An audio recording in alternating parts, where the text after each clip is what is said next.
Now going to part D, which is listening and speaking.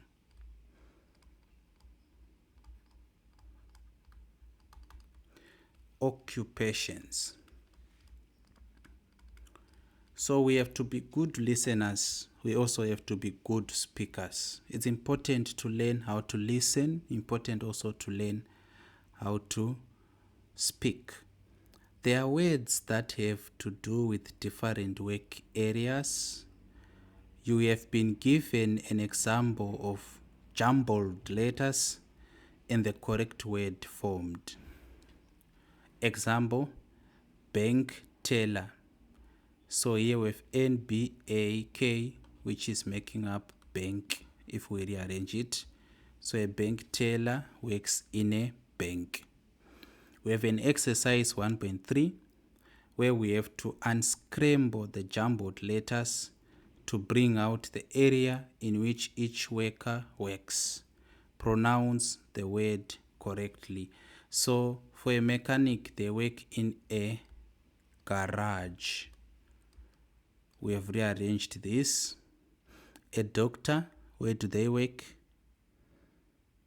They work in a surgery.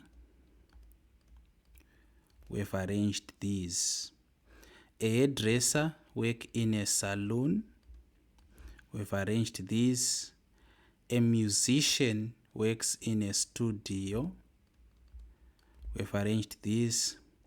A performer works in a theater.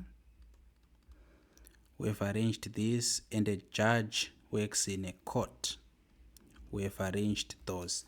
So we have arranged those scrambled letters to make up the places of occupation. A mechanic works in a garage. We know a mechanic vanoshandira mugarage. Doctors, when they are operating, they work in a surgery. Hairdressers, saloon. Musicians in a studio where they will be producing the music. A performer works in a theater. And a judge, of course, works in a court. So this is what was expected of us when it comes to listening and speaking occupations.